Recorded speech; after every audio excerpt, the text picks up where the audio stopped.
Assalamualaikum warahmatullahi wabarakatuh. Perkenalkan, nama saya Gita Fahira.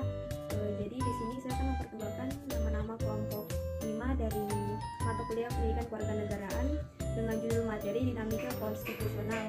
Jadi di sini kami terdiri dari 9 orang. Yang pertama itu Gita Fahira saya sendiri, yang kedua Mulyaningsih, ketiga Alianingsih, Salsabila, Rifaisal Sape, Emilia Safitri Esmaha, Salsabila, Irmayanti, dan Dinda Sari. Mungkin itu saja. Langsung saja, pengertian konstitusi.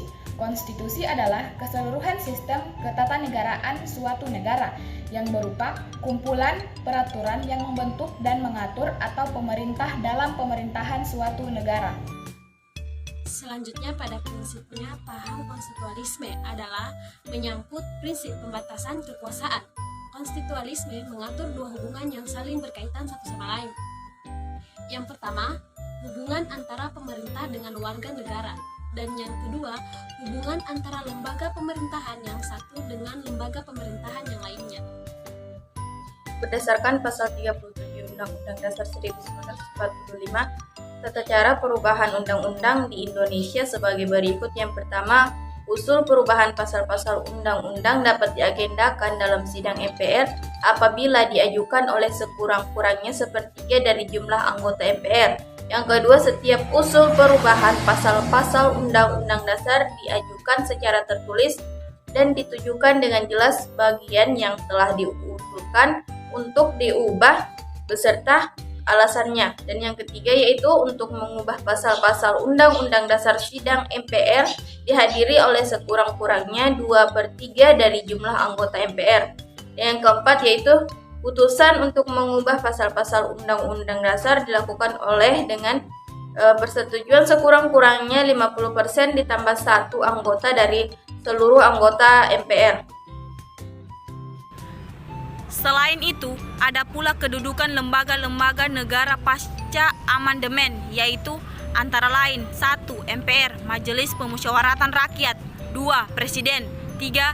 DPR, Dewan Perwakilan Rakyat, 4. DPD, Dewan Perwakilan Daerah, 5. BPK, Badan Pemeriksaan Keuangan, 6. MA, Mahkamah Agung, 7. MK, Mahkamah Konstitusi, dan ke-8 KY, Komisi Yudisial. Selanjutnya yaitu konstitusi. Konstitusi adalah hukum dasar yang dijadikan pegangan dalam penyelenggaraan suatu negara.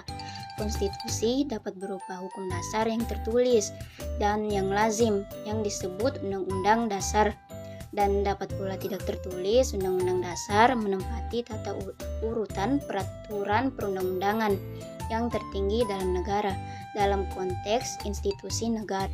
Selanjutnya, paham konstitusionalisme berawal dari dipergunakannya konstitusi sebagai hukum dalam penyelenggaraan negara. Konstitusionalisme mengatur pelaksanaan rule of law atau supremasi hukum dalam hubungan individu dengan pemerintah. Dalam mengembangkan struktur ketatanegaraan dan peraturan perundang-undangan konstitusi di Indonesia, maka sistem ketatanegaraan Indonesia telah mengalami banyak perubahan. Baik, selanjutnya kesimpulan.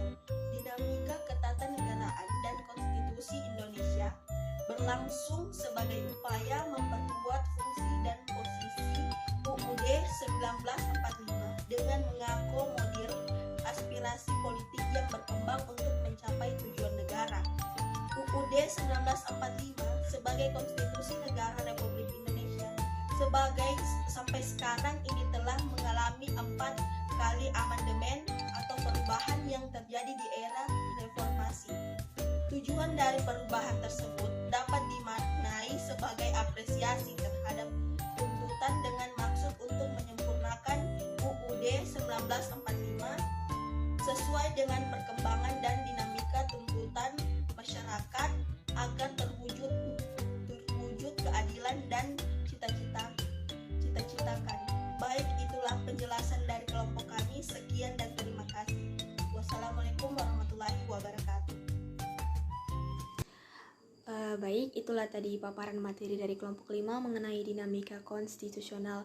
Jadi setelah video yang tadi, kita akan lanjut ke video berikutnya mengenai implementasi dinamika konstitusional di kehidupan sehari-hari.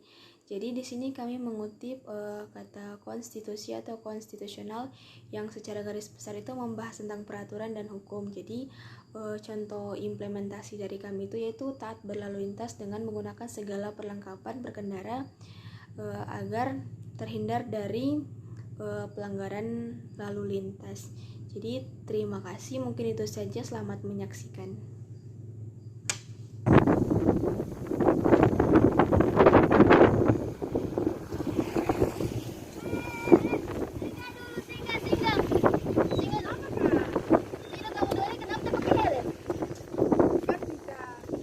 Astaga, polisi batilang sudah, batilang foto yang dari belakang itu pakai HP.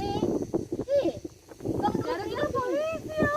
Jangan bilang cara-cara ya, kemarin muncul satu kali polisi di belakangnya kamu bawa foto. Mau kena tilang kamu itu nanti tuh.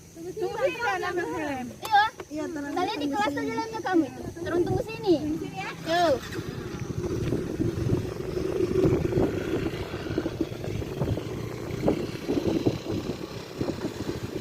Cepat dermam helm.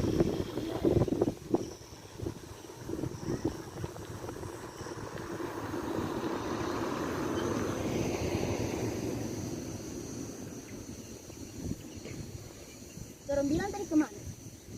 Pulang ke pos kan? Oh, pulang ke pos. Abah bilang polisi ini. Baru dorong yang pakai helm.